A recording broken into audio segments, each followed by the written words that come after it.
Makanya itu kita perjuangkan waktu itu di Mahkamah Konstitusi agar supaya tidak ada lagi threshold, karena untuk maju jadi bupati perlu sekitar 50-60 miliar. Pasti dibayarin bandar sama cukong.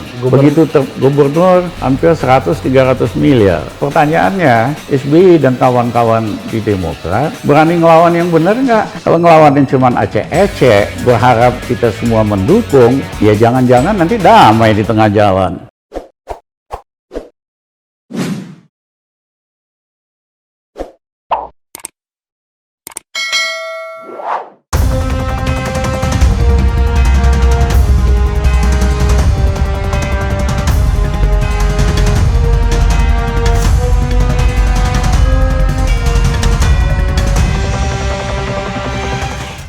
Tapi masalahnya sulitnya mengubah demokrasi kriminal ini karena tidak ada insentifnya bagi elit di seputar kekuasaan. Insentifnya kan bagi rakyat banyak, tapi di seputar elit partai politik justru dengan demokrasi kriminal itulah mereka bisa jadi kaya raya.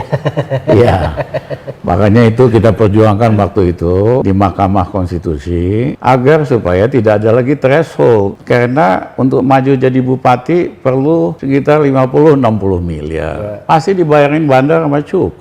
Begitu gubernur hampir 100-300 miliar. Makanya gubernur yang dianggap baik, penerima Bung Hatta Anti Corruption Award pun akhirnya korupsi juga.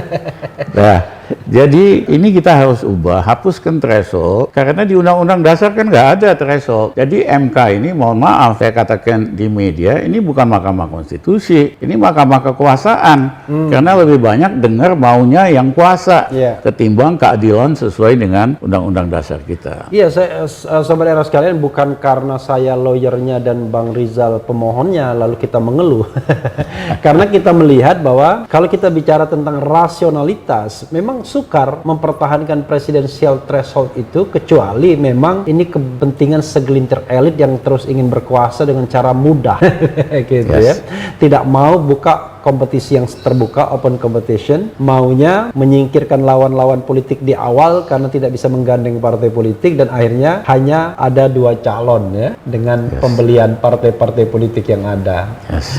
Apa nasihat Abang terhadap fenomena, saya balik lagi, fenomena internal Demokrat, walaupun tadi sudah ya, tapi ini closing statement, dan juga keterlibatan Muldoko, atau barangkali juga apa yang harus dilakukan Presiden Jokowi, walaupun tadi Abang bilang standarnya lemah, sebagai closing statement. Kita harus perjuangkan demokrasi eksternal yang bersih dan amanah, supaya demokrasi itu bekerja buat rakyat dan bangsa kita, bukan hanya buat elit. Nah, untuk itu harus terjadi demokrasi internal di dalam partai-partai, supaya bisa menampung aspirasi secara kompetitif dan akhirnya mendekat ke rakyat mau nggak mau. Memang ini pekerjaan besar dan banyak orang Indonesia putus asa, wah kita rakyat biasa, rakyat kecil nggak bisa ngapa-ngapain. Saya ingin mengutip omongan Dalai Lama. Coba deh, untuk sobat era, Dalai Lama itu pemimpin Tibet ya. Ini soalnya anak-anak muda ini yang nonton nih. Jadi Dalai Lama bilang, coba deh kamu mencoba hidup dengan seekor nyamuk. Bisa tidur nggak kamu? Dia mengatakan itu, walaupun kamu orang biasa, orang kecil, tapi kalau kamu bikin ribet atau berjuang, yang bersangkutan nggak bisa tidur. Nah, bayangin 200 juta rakyat Indonesia ini berbuat sesuatu lah, bagikan nyamuk gitu. Yang kuasa bukan hanya kagak bisa tidur, tapi bentol-bentol. Udah bukan bentol-bentol lagi, bisa benjut sama nyamuk gitu loh.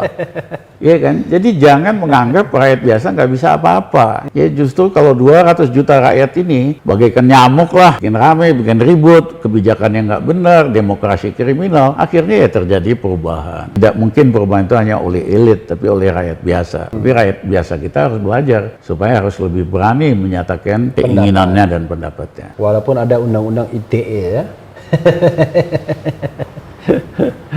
Tapi kan itu kan sebenarnya kan penyelesaian yang sangat konseptual Bang ya, yang it takes time mungkin. Tapi yang di depan mata ini kan ada dua kalau ini kan sebetulnya become a political decision dari yang kuasa.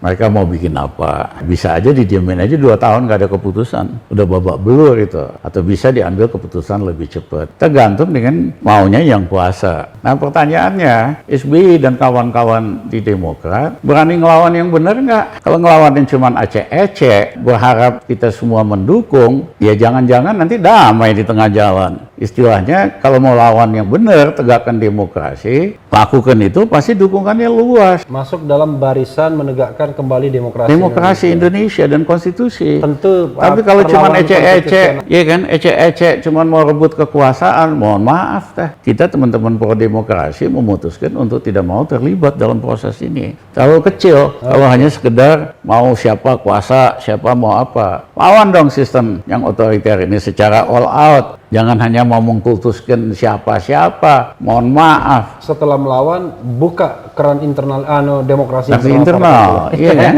Baru rame, baru seru.